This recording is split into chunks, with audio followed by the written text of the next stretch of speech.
You're missing your life, not because you're not present, but because you're stuck in your head, thinking about life instead of living it, analyzing instead of experiencing, planning instead of being. And the more time you spend in your head, the less time you spend in your life. In the next few minutes, I'm going to show you why living in your head is stealing your peace, and the 3 practices that will bring you back to your body, back to your senses, back to the present moment where life actually happens. I spent years living in my head, constantly thinking, analyzing, planning, worrying, replaying conversations, imagining scenarios, and I thought that was normal. I thought thinking was what smart people do. But I was wrong. I wasn't living, I was narrating. I was watching my life through the filter of my thoughts instead of experiencing it directly, and I was miserable. Because thoughts are just representations of life, not life itself, and I was choosing the representation over the real thing. Then I had a moment that woke me up. I was walking in nature, beautiful day, and I realized I hadn't actually seen anything. I'd been lost in thought the entire walk, thinking about problems, planning my week, replaying an argument, and I'd missed everything. The trees, the sky, the feeling of sun on my skin. It was all there, but I wasn't. I was in my head. And in that moment I realized I'm not living my life, I'm thinking about my life, and those are completely different things. Here's what we're covering. First, what it means to live in your head and why it's become the default mode. Second, the 3 ways living in your head destroys your well-being. And third, the 3 practices that will get you out of your head and back into your life so you can actually experience what's happening instead of just thinking about it. Let's start with what it means to live in your head. It means most of your attention is on your thoughts instead of your direct experience. You're having a conversation, but you're thinking about what to say next instead of listening. You're eating food, but you're not tasting it because you're scrolling through your phone. You're with people you love, but you're not really there because you're thinking about work or problems or the future. Your body is present, but you're not. You're in your head, in the mental realm, disconnected from sensory reality. This happens because thinking feels productive. Your mind tells you that if you think enough, you'll solve your problems, you'll figure everything out, you'll be prepared for every possibility. So you stay in your head, analyzing and planning and problem solving. But most of what you're thinking about is either unchangeable past or uncertain future, not the present. And the present is the only place where life exists, where action is possible, where peace is available, but you're missing it because you're in your head. And here's the problem. Your mind is a tool, a powerful tool, but it's not supposed to run constantly. It's supposed to turn on when you need it and turn off when you don't.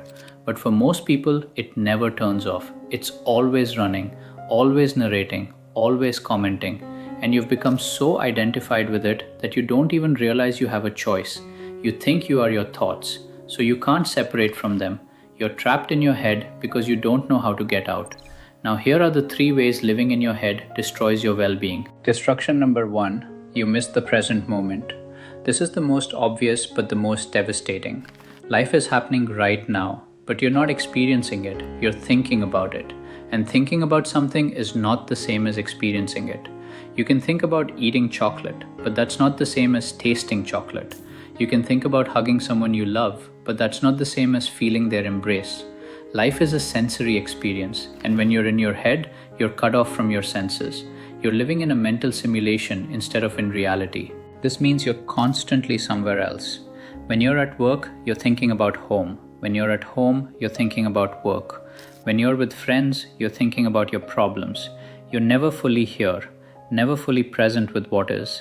And that lack of presence creates a sense of emptiness because you're not actually living, you're just thinking about living. And thoughts can't fill you the way real experience can. Destruction number 2, you create unnecessary suffering. Your thoughts are mostly about problems, what's wrong, what could go wrong, what went wrong. Your mind is constantly generating worst-case scenarios and catastrophes. And when you live in your head, you're living in those mental constructs. You're suffering over things that aren't happening, things that might never happen. You're creating suffering in your mind and then experiencing it as if it's real. But it's not real, it's just thought. And you're choosing thought-generated suffering over present moment peace. This is why anxious people are anxious, not because their lives are more dangerous than other people's lives, but because they spend more time in their heads thinking about danger, imagining worst case outcomes, and then feeling the emotions of those imagined outcomes.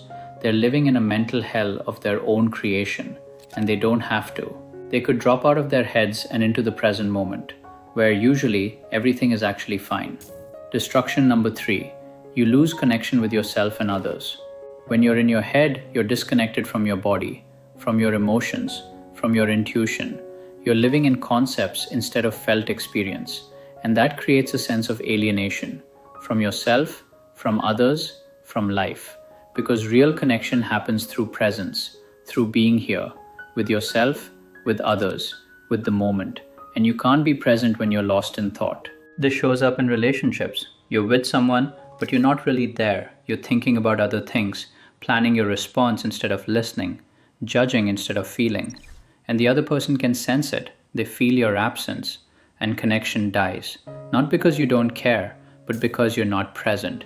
And presence is the foundation of connection. Without it, relationships become transactional, surface level, lonely, even when you're with people.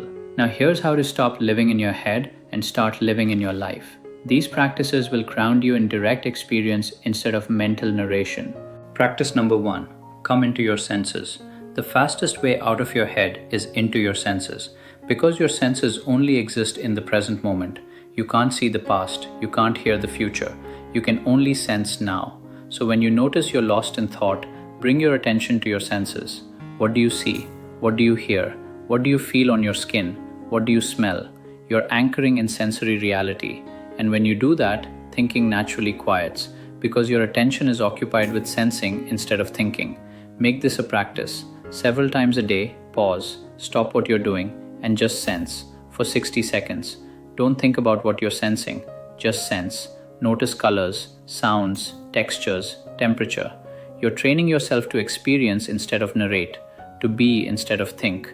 And the more you practice this, the easier it becomes to drop out of your head whenever you notice you're there. You can also eat a meal in complete sensory presence. No phone, no reading, no thinking, just tasting, smelling, feeling the texture, noticing the flavors. It sounds simple, but it's revolutionary because you're probably used to eating while distracted, while in your head, and you miss the entire experience. So one meal a day, practice being fully present with eating and notice how much richer the experience is when you're not in your head. Practice number 2, notice the difference between experiencing and narrating. This is a crucial distinction. Experiencing is direct, immediate, sensory. It's what's happening right now. Narrating is thinking about what's happening, commenting on it, judging it, analyzing it. Most people narrate their entire lives. They're never just experiencing. They're always thinking about the experience while it's happening. And that creates separation, a gap between you and life. So start noticing when you're narrating. You're eating and thinking, this is good, or I don't like this, or I should have ordered something else.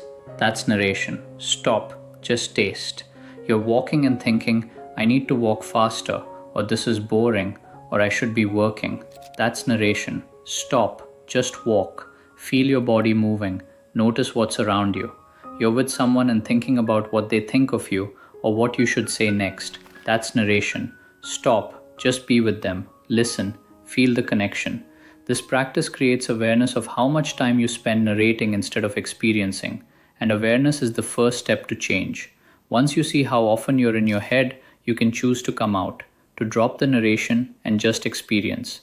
And when you do that, life becomes so much richer, so much more vivid, because you're finally actually here for it. Practice number 3, use movement to get out of your head. Your head and your body are connected. When you're stuck in your head, your body is usually tense and still. And when your body is tense and still, you stay stuck in your head. It's a loop. So you break the loop by moving. Go for a walk, dance, stretch, do yoga. Move your body in any way that feels good. And as you move, bring your attention to the sensations of movement, how your muscles feel, how your breath changes, the rhythm of your steps. You're bringing your awareness into your body. And when you're in your body, you're not in your head. This is why exercise helps with anxiety and depression. Not just because of endorphins, but because it gets you out of your head and into your body. It interrupts the thought loop. It grounds you in physical sensation. And from that grounded place, you can see your thoughts for what they are. just thoughts, not truth, not reality, just mental activity, and they lose their grip on you. You can also practice shaking, literally. Stand up, shake your whole body for 2 minutes. Arms, legs, torso, head. Shake out all the tension, all the stuck energy. It feels silly, but it works because you're physically releasing what's trapped. And when you stop, you'll notice you're more present, less in your head, more in your body, more here. Here's what I want you to understand. Living in your head isn't living, it's thinking about living. And thinking about living is not the same as living. Life is here, in this moment, in your senses, in your body, in direct experience.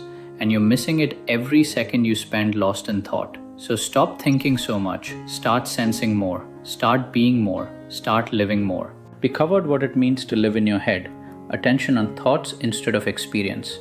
We identified 3 destructions: missing the present, creating unnecessary suffering, losing connection. And we walked through 3 practices: come into your senses, notice experiencing versus narrating, use movement to get out of your head. This is freedom, not from thinking, but from being trapped in thinking. You can use your mind when you need it, and then return to direct experience when you don't.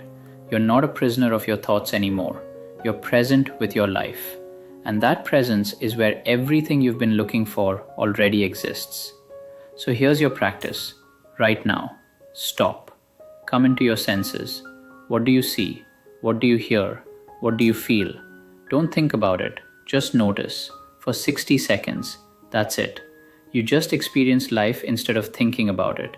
And you can do that anytime, all the time. Let me know in the comments, how much time do you spend in your head, and what would change if you spent more time in direct experience? You don't need to fix your thoughts. You need to get out of your head and back into your life. Welcome home. Welcome to now. This is where life happens.